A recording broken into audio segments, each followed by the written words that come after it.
하나님의 말씀 고린도 후서 9장 1절에서 9절의 말씀입니다. 고린도 후서 9장 1절에서 9절의 말씀 우리 한 목소리로 같이 읽겠습니다. 시작. 성도를 섬기는 일에 대하여는 내가 너희에게 쓸 필요가 없나니 이는 내가 너희의 원함을 알미라. 내가 너희를 위하여 마게도냐인들에게 아가야에서는 1년 전부터 준비하였다는 것을 자랑하였는데 과연 너희의 열심이 퍽 많은 사람들을 분발하게 하였느니라. 그런데 이 형제들을 보낸 것은 이 일에 너희를 위한 우리의 자랑이 헛되지 않고 내가 말한 것 같이 준비하게 하려 함이라. 혹 마게도냐인들이 나와 함께 가서 너희가 준비하지 아니한 것을 보면 너희는 고사하고 우리가 이 믿던 것에 부끄러움을 당할까 두려워하노라. 그러므로 내가 이 형제들로 먼저 너희에게 가서 너희가 전에 약속한 연보를 미리 준비하게 하도록 권면하는 것이 필요한 줄 생각하였노니 이렇게 준비하여야 참 연보답고 억지가 아니니라. 이것이 곧 적게 심는 자는 적게 거두고 많이 심는 자는 많이 거둔다 하는 말이로다. 각각 그 마음에 정한 대로 할 것이요 인색함으로나 억지로 하지 말지니 하나님은 즐겨내는 자를 사랑하시느니라. 하나님이 능히 모든 은혜를 너희에게 넘치게 하시나니 이는 너희로 모든 일에 항상 모든 것이 넉넉하여 모든 착한 일을 넘치게 하게 하려 하심이라.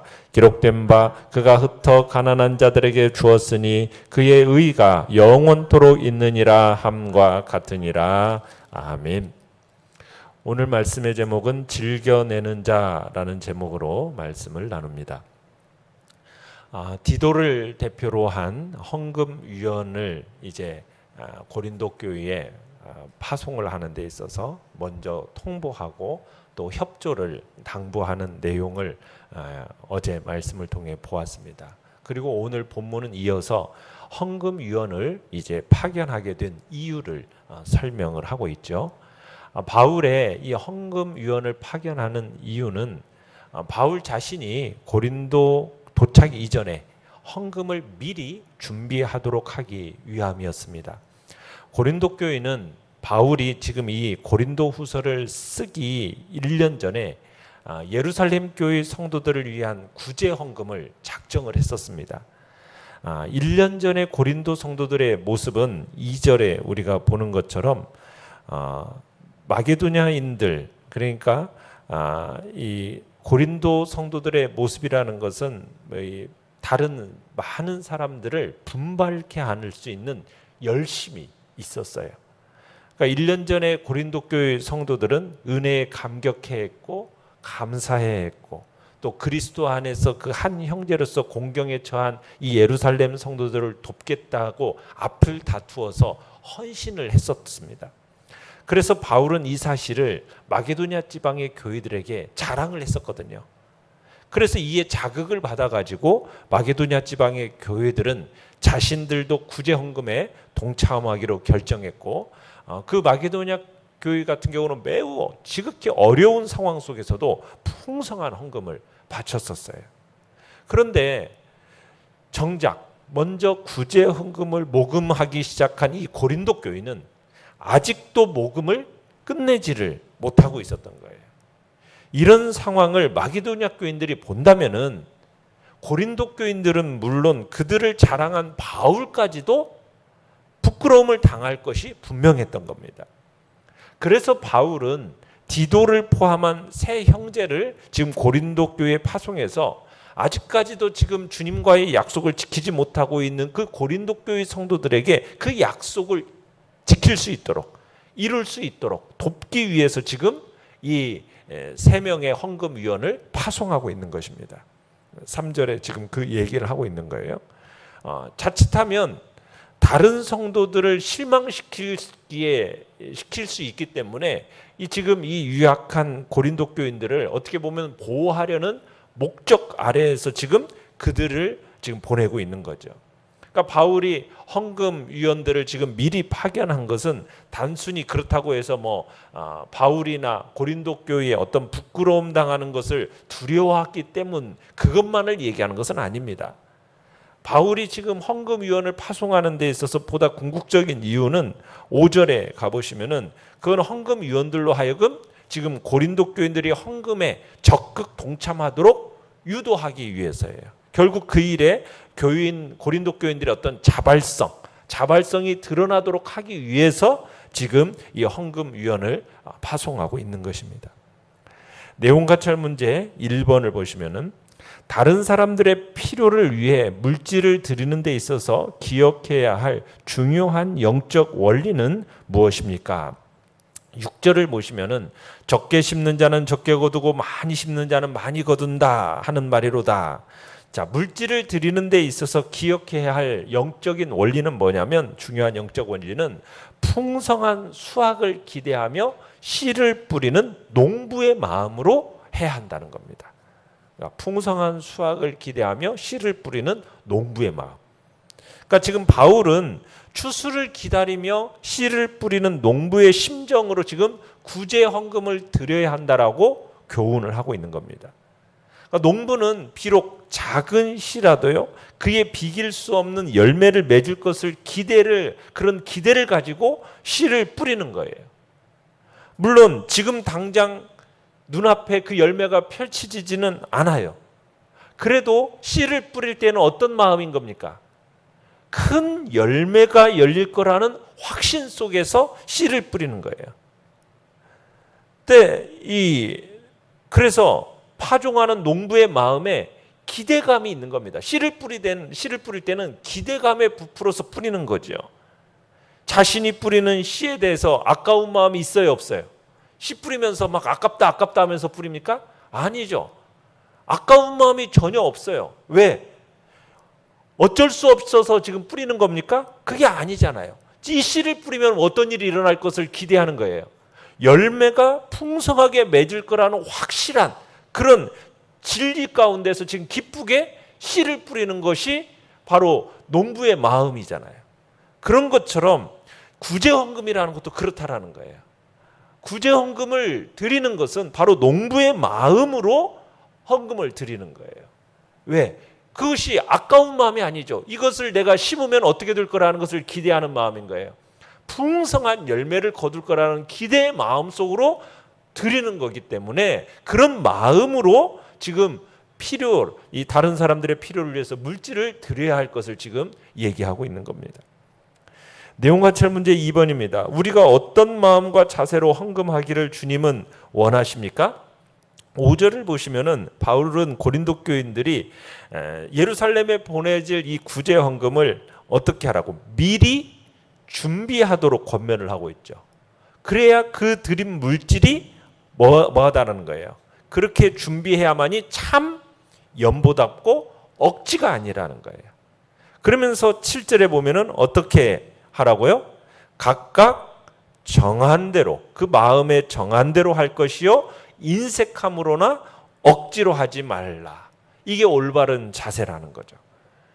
지금 파송된 3명의 형제들의 이 핵심적인 이유는 지금 하나님과의 약속을 잃어버렸던 그 고린도 교인들을 권면해서 하나님을 향한 열정과 믿음을 고취시키는 것이었어요. 그러니까 그저 고린도 교회에 가서 그냥 일정한 구제 헌금을 모금하는 것, 이 정도의 목적이 아니라고요. 고린도 교회 성도들이 자원하는 마음으로 헌금을 드릴 수 있도록 그들의 마음을 준비시키는 것이 바로 이 디도를 포함한 이 3명의 헌금위원회 파송된 제일 목적이었던 겁니다. 그러니까 헌금은 주님께 대한 우리의 마음을 표현하는 도구이신 거예요. 그러니까 액수보다도 우리가 어떤 심정으로 그것을 드리느냐, 이게 이제 진정한 헌금이 되는가를 결정하는 유일한 잣대인 겁니다. 그러니까 헌금은 얼마를 드렸느냐, 여기가 중요한 것이 아니라 어떤 마음으로 드렸느냐가 중요하다라는 거예요. 그러니까 헌금이라는 것은 그냥 돈을 드리는 게 아니라는 거죠. 하나님을 향한 우리의 마음을 드리는 거예요. 마음을. 그러니까 진정으로 주님을 사랑함으로 드리는 헌금인가, 은혜를 받은 자로서 감격해서 드리는 헌금인가, 자신의 인생을 헌신함을 표현하는 헌금인가, 감사함으로 드리는 헌금인가, 우리가 이것을 살펴봐야 되는 거예요. 그래야만이 그 드리는 헌금이 참 연보답다라고 이야기를 하고 있는 겁니다. 연구한 묵상 문제 3번입니다. 적게 심는 자는 적게 거두고 많이 심는 자는 많이 거둔다는 말의 의미와 구체적인 결과는 어떻게 나타나게 된다라고 생각하십니까? 자, 적게 심는 자는 적게 거두고 많이 심는 자는 많이 거둔다. 여러분, 이 말은 구제 헌금의 그 원리와 유익을 지금 파종의 비유로서 지금 설명하고 있는 거죠. 바울은 지금 아까워하는 마음으로가 아니라 기쁘고 자원하는 마음으로 드리도록 지금 고린도 교인들을 권면하고 있는 거예요. 그죠? 씨 뿌리는 농부의 마음은 기쁨으로 뿌리는 거지 억지로 뿌리는 게 아니잖아요. 지금 절박한 어려움에 처한 그 사람들의 필요를 보고 베푸는 것은 뭐와 같은 거다?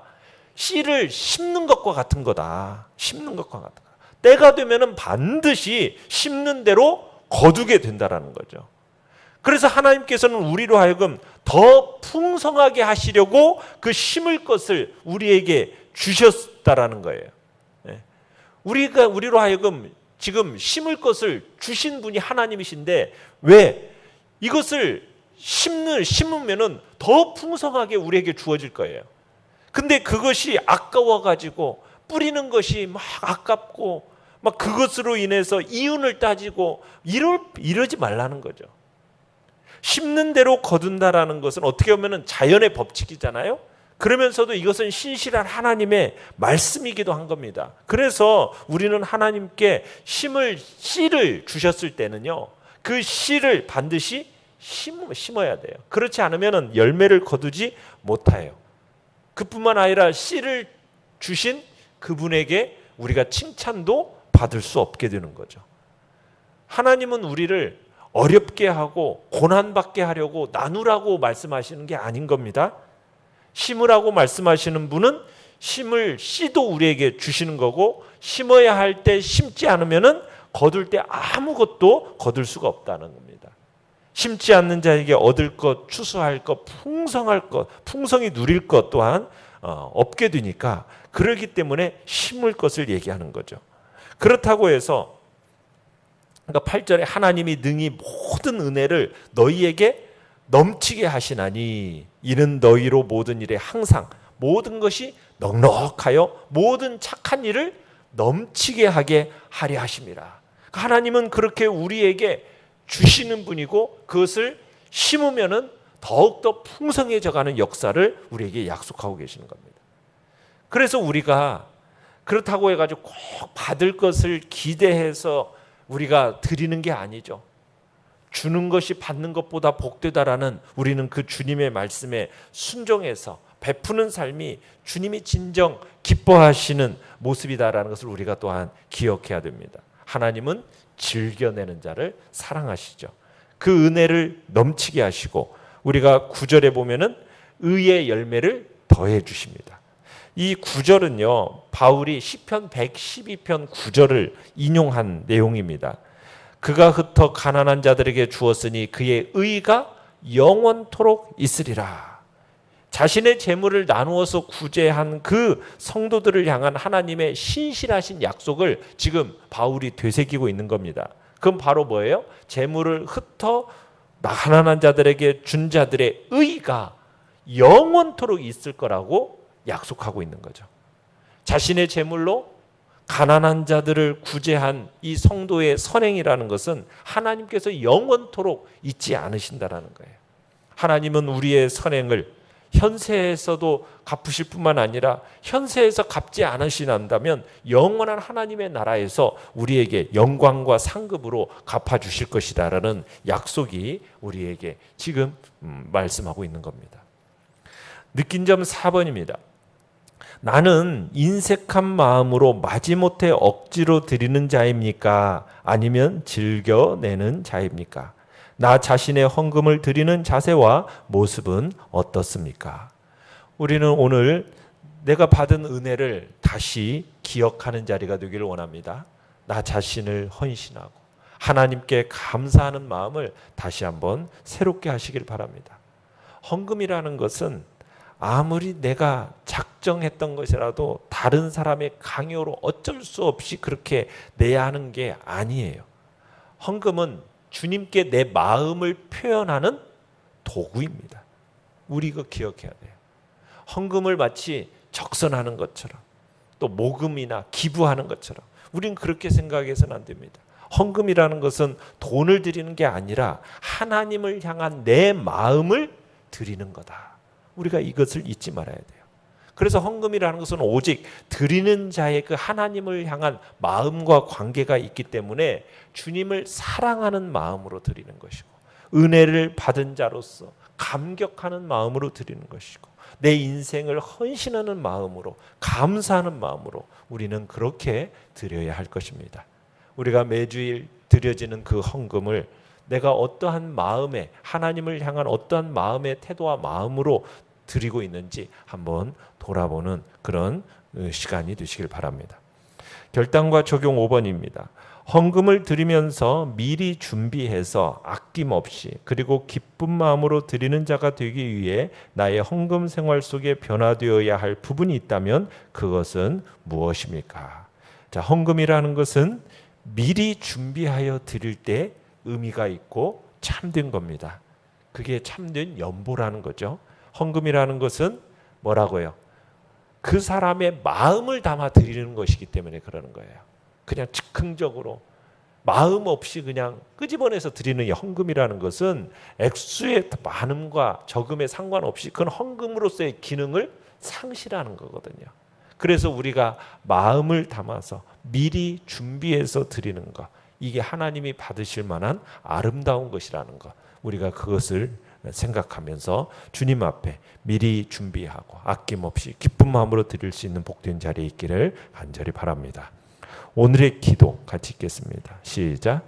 주님, 영원한 의를 남기는 삶을 살게 하옵소서. 아멘. 말씀을 생각하면서 기도하시고요. 연약한 우리의 지체들을 위해서 기도해 주시며 하나님의 은혜와 자비하심이 코로나 시대 속에 우리에게 긍휼을 베풀어 주시도록 또 어려운 이 시기들을 잘 헤쳐나가는 또 이 나라와 이 민족이 되도록 기도해 주시기 바랍니다. 주여, 우리 세 번 부르짖며 나아갑니다.